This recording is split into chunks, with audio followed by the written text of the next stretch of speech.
Hello and welcome to Lunchtime Politics, reaching you live from our global headquarters here in the nation's commercial nerve center, Lagos. I'm Jeffrey Uzan. Here are the stories we're tracking for you at this moment. Governor Fubara of Rivers State dispels rumor about his plans to leave the People's Democratic Party. Assures party's board of trustees that is still loyal to the PDP.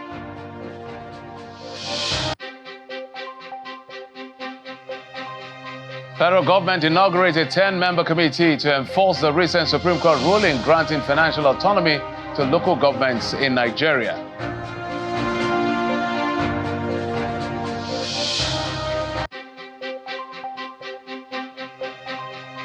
And our Chief Justice of Nigeria, Justice Olukayode Ariwoola, bows out. We examine the enormous tax ahead of his successor, Justice Kudirat Kekereekun, and what should be her priority.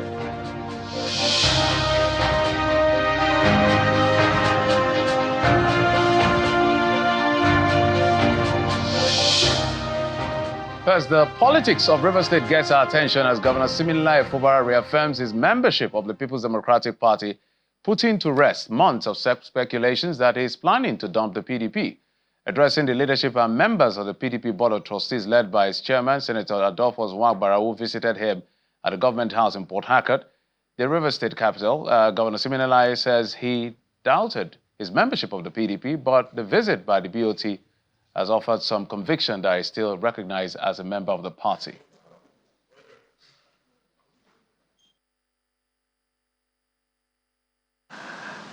I know that a lot of information are flying here and there, but I know that whatever I've said anywhere, I have still maintained it. What I say is, what I've said in Abuja is the same thing I say in Port Harcourt. If I've had any encounter with anybody in Lagos, I don't think my story has changed. But so far, what is important this afternoon is that we are still members of the party, and the owners of the party have visited us. So for those people outside who are, would I say, carrying all sort of rumors and propaganda, at least this visit will rest those propagandas and to tell the world that we are and we still remain members of the People's Democratic.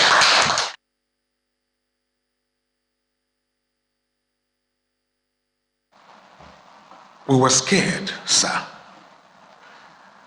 when we heard or read, speculations, perceptions, and what have you, that we, the party, if we're not careful, might lose Rivers State. Of course, if we lose Rivers State, then Nigeria has lost the future.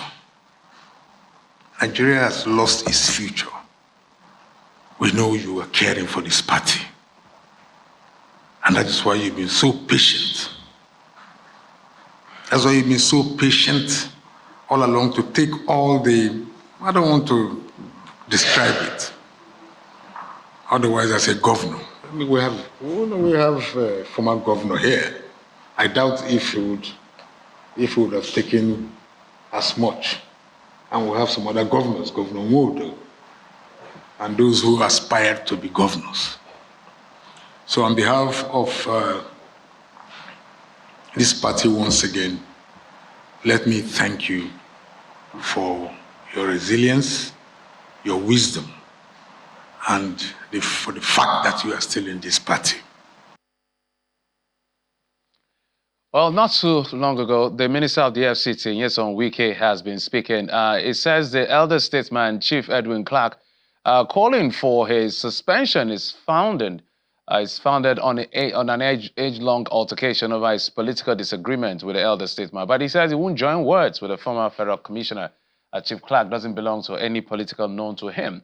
Now, in his response, so the chairman of the BOT of the PDP, just as you watched him, Senator Adolphus Nwagbara, over the crisis in the party, the FCT minister says the former Senate president is not neutral in his approach to reconciliation, so he won't pay attention to whatever he says. Mr. Wike says the PDP must be careful to avoid implosion while commenting on future polls, Rivers State politics, and the People's Democratic Party national party structure, and is taking a swipe at some of the party officials. Mr. Wike was speaking at that media parley that he watched just moments ago in his office in Abuja. As soon as we get some sound bites, we'll bring them up to you on the program. Let's move from there to tell you that the federal government means business with its latest move to set up a 10-member inter-ministerial committee to enforce the Supreme Court judgment granting financial autonomy to local governments in Nigeria. The inauguration was led by the Secretary to the Government of the Federation, George Akume, represented by the Minister of Finance and Coordinating Minister of the Economy, Mr. Wale Edun. The committee, chaired by the SGF and comprising representatives from key ministries, agencies, and stakeholders, is tasked to ensure that the local government operates independently and effectively without interference from state governments. The committee's formation follows the Supreme Court ruling delivered on July the 11th this year, which granted local government autonomy across board. Let's head to Benue State, where the PDP in that state has passed a vote of confidence on the National Working Committee of the party for upholding the results of both the ward and local government elective congresses, while calling for peace among party members who feel aggrieved to await their appeal panel to vent their grievances. The party had a briefing in Kogi on Tuesday, led by elder statesman Mr. Laha Zev, who is concerned about litigations over the exercise, commended the NWC and passed a vote of confidence on former Governor Samuel Otom and Senator Abba Moro. Perhaps this is a response to calls by groups loyal to former Governor Gabriel Suswan for the cancellation of the congresses. As attested by the National Local Government Congress Committee to the state, the exercise under its watch was successful in all of the 17 local government areas where it held. We await the judgment of the courts and hopefully the eventual conduct of the exercise in the remaining 6 local government areas. None of these could have been achieved without the collective will, determination, and selflessness of the party's college of leaders,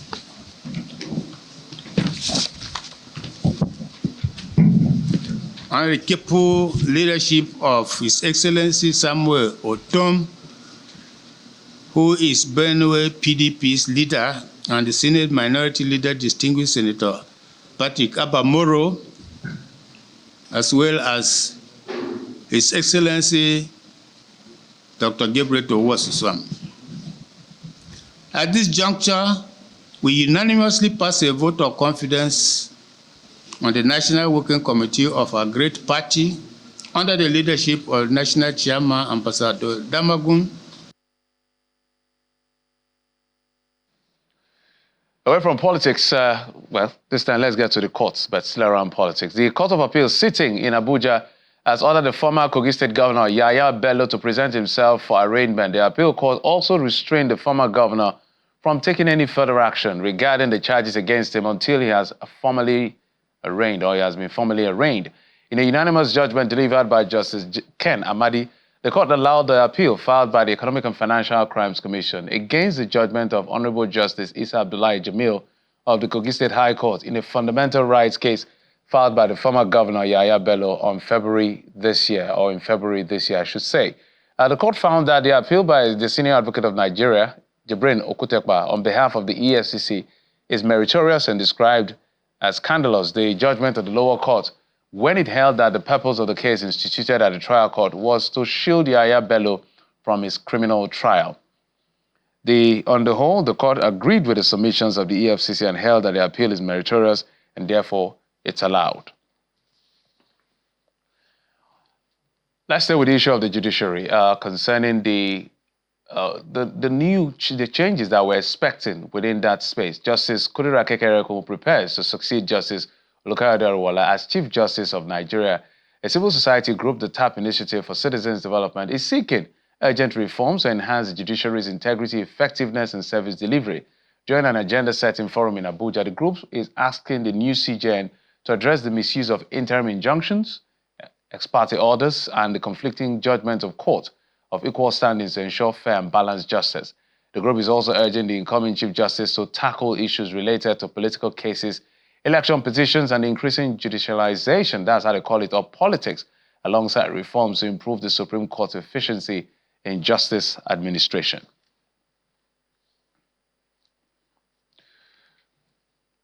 Well, the issue of the judiciary is where we will be staying as our conversation for today, as it has to do with the change in pattern of that particular sector, or that arm of government, I should say, where Justice Lukayode Oruwala will be formally leaving as CJN, I think, tomorrow, because he's attained the age of 70, and Justice Kudirat Kekereekun will be taking over as a new Chief Judge of Nigeria. I think she should be like the second female to occupy this post.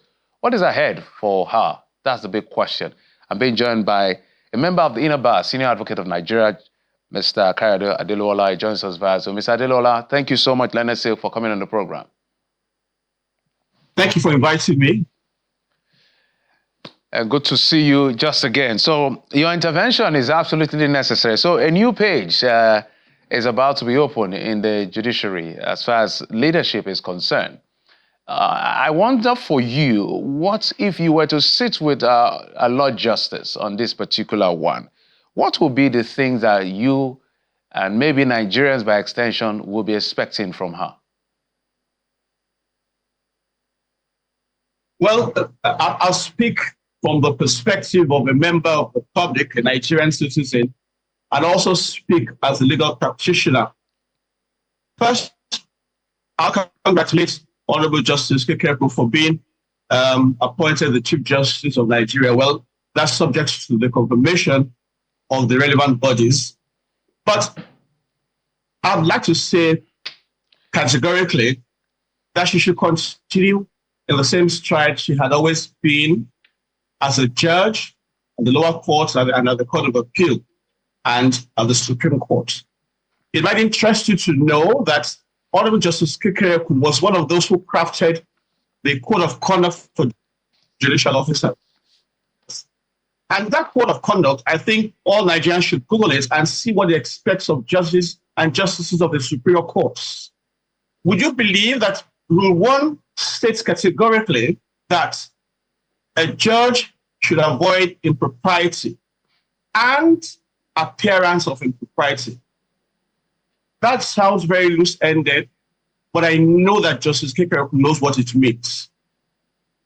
You must not only be seen to have dignity, honor, and courage, you must demonstrate it. Additionally, we must also realize that the Code of Conduct also stipulates that every judicial officer must act in such a way that he or she does not impugn the dignity and honor of the office she carries. But for Justice Kekereekun, those of us who know her antecedents as a judge, know her comportment as an individual, and we have no doubt in our minds that she's going to bring to bear a new lease of life. If you have heard this cliché before, as sober as a judge, I'm tempted to believe that whoever couched that had Justice Kekereekun in mind. Her name is that of a judicial officer. And I will ask her and I will admonish her to lead by example.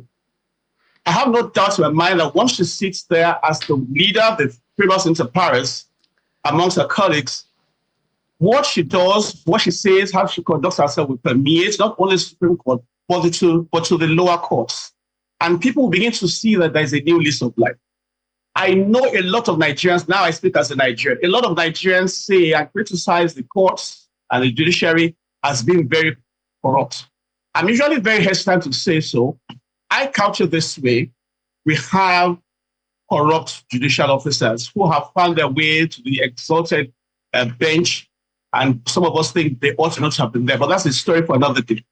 What we ought to be doing now as members of the public is to support Justice Kekereekun. Are we bold enough to identify any judge who has shown impropriety? Are we convinced and bold enough to show any judge who has shown indignity in her courage, or in carrying her out our task as a judicial officer. We cannot sit back and hope that things will happen by themselves. And it's an opportunity for me, being live on television, to also say to members of the executive and the legislature, please do not telephone Justice Kekereekun. Unless it is strictly official, do not speak to justices.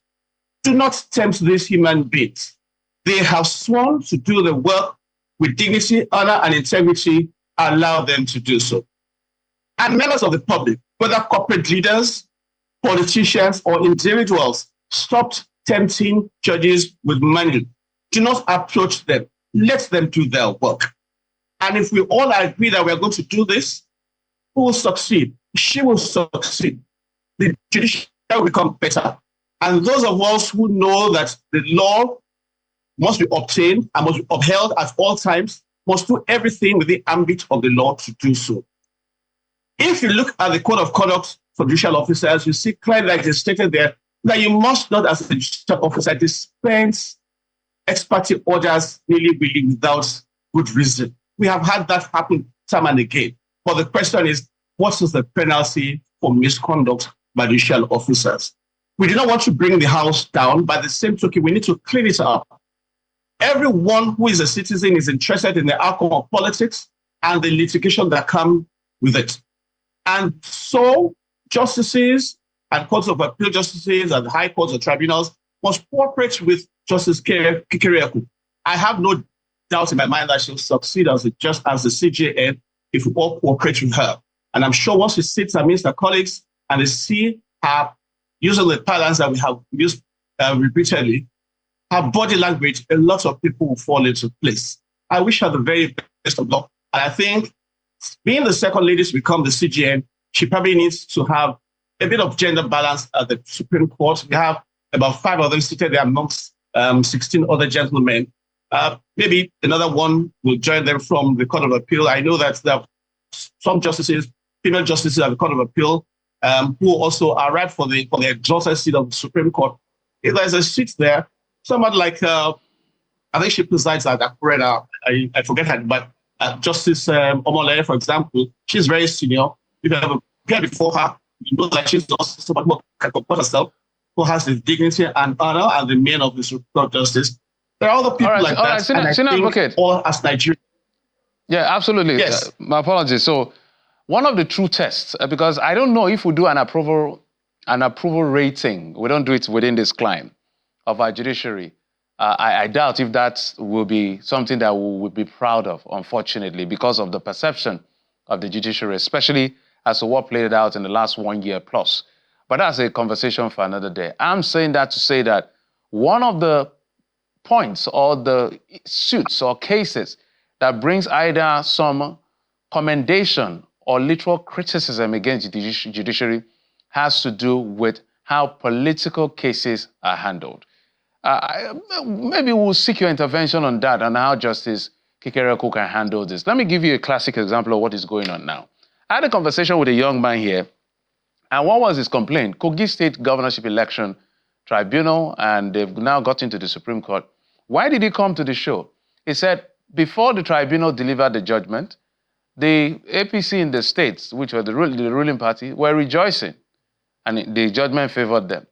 The one in the appeal, they were rejoicing before the judgment came, and of course, in his words, he said, of course, it favored them again. More like they were happy before the judgment, and then judgment favored them. Then, now he said they are also excited before the Supreme Court will sit that they have already won the case when the judgment has not even been called. They've reserved judgment. So I now told him, well, I don't know how this is justiciable, but that is to tell you how people perceive judgment. So we've also seen that when it comes to political cases, on Judgment Day, the people that win the case are the ones that most likely appear in court. The people that lose the case literally don't show up. So it feels like everybody knows the outcome already. What can the justice, our Lord Justice, do to protect the integrity and secrecy of judgments of courts so that things like this don't happen? Because we're talking about perception. You talked about propriety and all of that. Very, very good question you've asked me. First of all, I think there is a need for sanitization of the secretariat of the courts, the administrative offices of the courts. in some courts, high courts, Court of Appeal, and I think the Supreme Court as well, some members of staff have become institutions. You see, they're public servants, but they have almost a full control of what happens.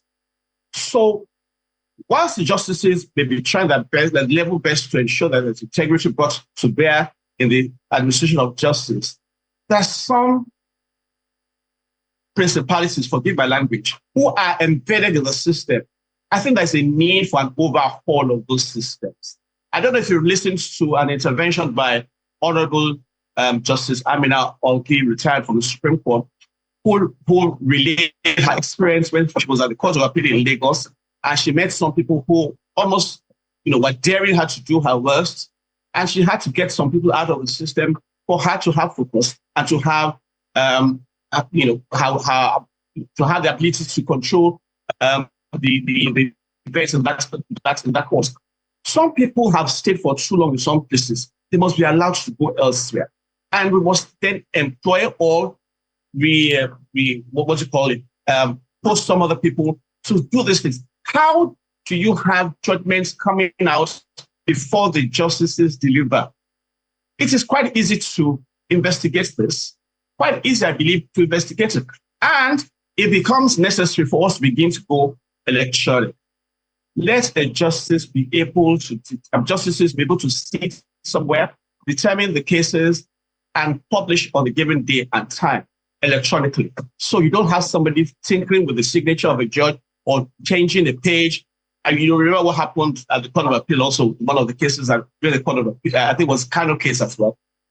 So you see, these are things that we must address. Those people, we have to look at members of staff from head to toe and see those who need to be reposted elsewhere or to actually leave service. I'm sorry, but that's for the interest of the generality of the nation. We need to do things that are going to be groundbreaking. We cannot continue to have people sneer at us. I'm a lawyer. I don't want to sit in places where people simply look at us and say, Sam, you people do wonderful things. It's embarrassing. But the truth is that there are very many upper judges, there are very many upper colleagues of ours, and there are people who are determined that whatever they want, no matter what it takes and no matter the cost, they will get it. We must begin to. And that's why I said, members of the executive, members of the legislature, please leave these justices alone. Don't call them up. Don't ask for favors from them. Let them determine cases the way they see them. And with time, the judiciary will begin to show example to the executive and to the judiciary and to the legislature.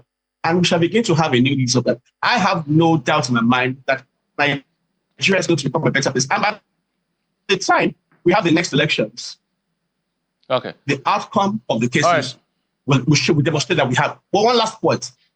When cases are also to be determined, they can only be determined based upon the facts and the evidence presented.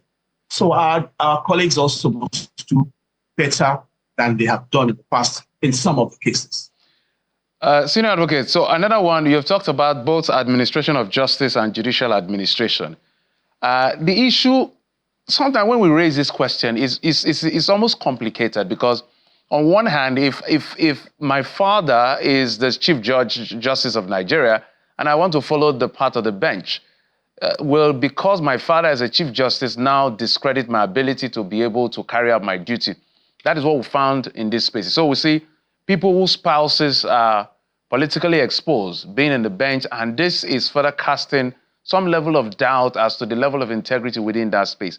Going forward, without trying to stop people from aspiring because they are related to people that are already on the bench or politically exposed people, what can the judiciary do to save itself? In 2 minutes. In 2 minutes, I'll simply say this to you. Let all those who wish to become judges apply. Let the list of all applicants without exception be published. Let us know all those who applied, not those who are shortlisted. Let us know all those who have applied, and then let members of the public have their comments on these people. Just the same way you have when people are shortlisted for the rank of senior advocate.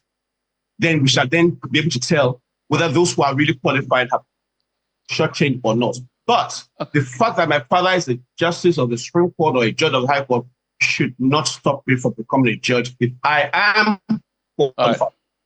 All right, so just one last question, Senior Advocate. In 1 minute, this one.